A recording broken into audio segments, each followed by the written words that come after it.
Against all odds, the absolute geniuses behind the High Republic managed to outdo the character Geode for the stupidest thing that ever happened to Star Wars. You remember Geode, right? That character from the High Republic who absolutely rocks.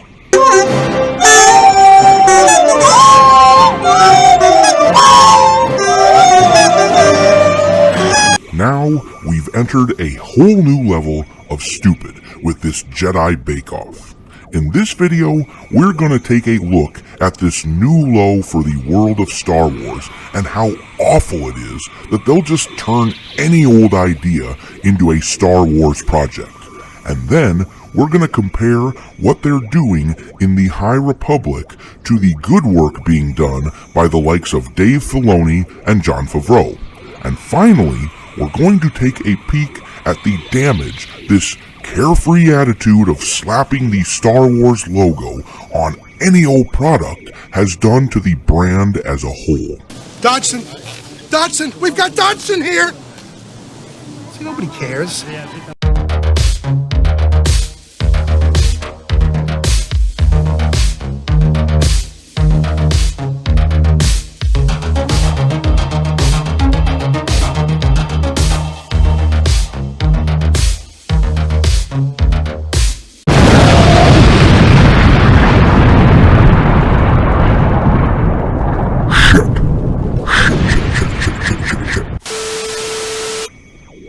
What kind of Star Wars are the SJWs cooking up?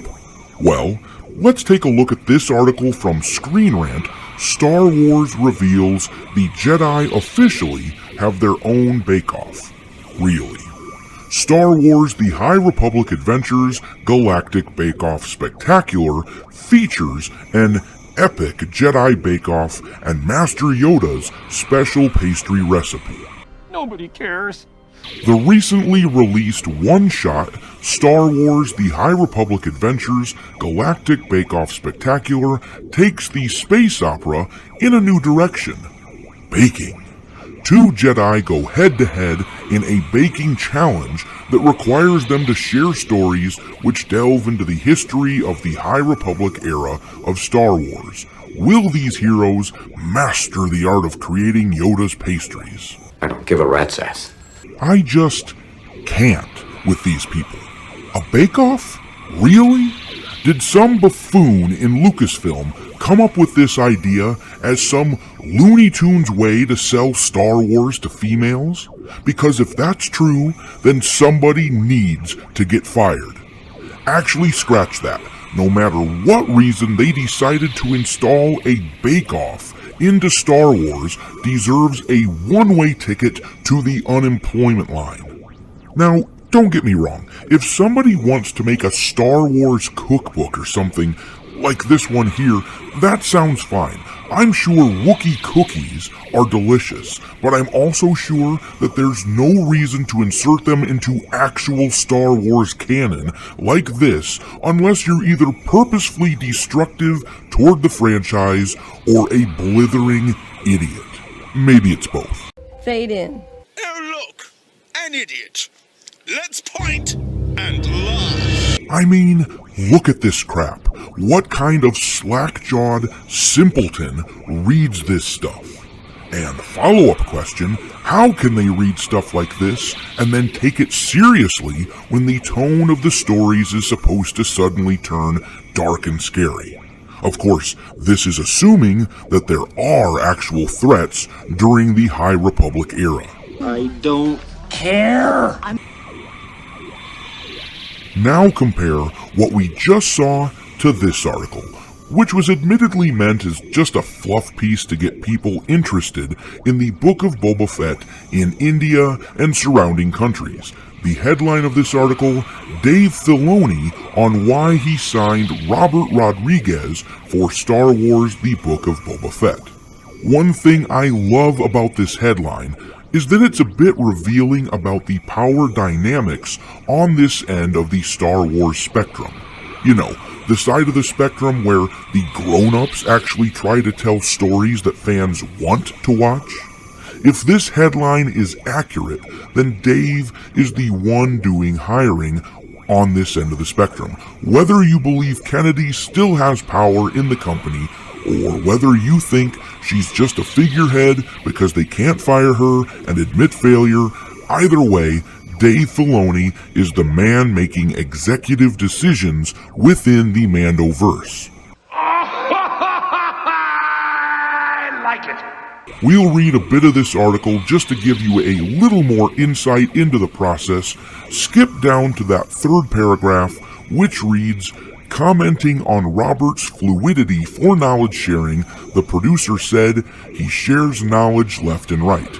If you ask him questions, he's offering answers, and he'll show you clips about how he did things in the digital filmmaking frontier with George Lucas when it was all happening and he was doing Sin City. So he's got a great legacy connection. Yeah, I'll say, having a connection with Grandmaster George Lucas is about as great a legacy connection as you can get. I love that this article illustrates at least a small bit about Dave Filoni's thinking. Rodriguez was friendly with George Lucas, so Filoni went out and got the man. It gives me confidence that the Mandoverse is in damn good hands. The Book of Boba Fett hasn't been my favorite show, though I will happily admit that the last few episodes have been quite a bit better. We can see that there is a world of difference between the two clear factions of Lucasfilm. Whether you think there's a civil war or whether you think there is not, either way, there are people like Dave Filoni who go out and get the best storytellers to make the best shows possible. And then there are people who treat Star Wars like it's just a brand, and they put out as much crap as possible. Attitudes like the ones that produced the Galactic Bakeoff also lead to shenanigans like the Galactic Star Cruiser Hotel fiasco.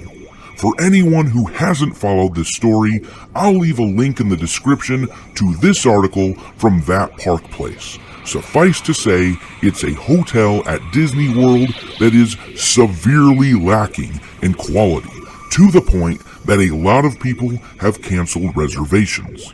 The brand of Star Wars is being irrevocably damaged by people who only view it as a marketing tool. They put no care into the franchise, they just slap the logo on any old product and fire it out into the crowd, thinking it will sell automatically. In fact, that's not just the mentality behind the Jedi Bakeoff and the shoddy hotel, it's what led to the politicization of Star Wars and the ruinous sequel trilogy. Kathleen Kennedy and the higher-ups at Disney had this opinion at one point that Star Wars was a property of untouchable value that would stay untarnished forever regardless of what they did to it. But they crapped on the Star Wars porcelain one too many times, and the brand has lost much of its luster. I hope you're not using the toilet, it's broken. It's sad, but Star Wars is gradually becoming a relic. I'm a mega fan, and I can't get my kids interested in it. The sequels turned them off completely. Hell, I'm nowhere near as interested these days. My son and I were out shopping at Target the other day, and when I pointed at something we had been looking for down the aisle, he said, "Dad, we're not looking for Star Wars stuff." He thought I was pointing at some Star Wars merchandise on the shelf, but I hadn't even noticed it. It had become invisible to me. I feel the same way toward the announcement of these 3 new video games. There was a time when I would have been supremely excited about more Star Wars games. I've enjoyed countless hours playing titles like KOTOR, Shadows of the Empire, and The Force Unleashed. But now, I don't know if I can trust anything with the Star Wars brand on it. Actually, let me rephrase that.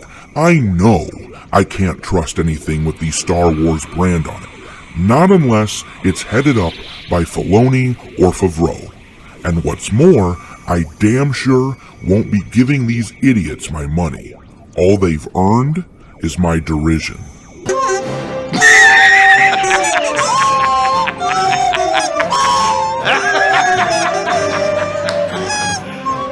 You serious? Thanks for watching, me hearties. If you haven't already, your captain is inviting you to subscribe to the channel and become a part of the crew. Life as a space pirate may not be glamorous, but there's always plenty of booty.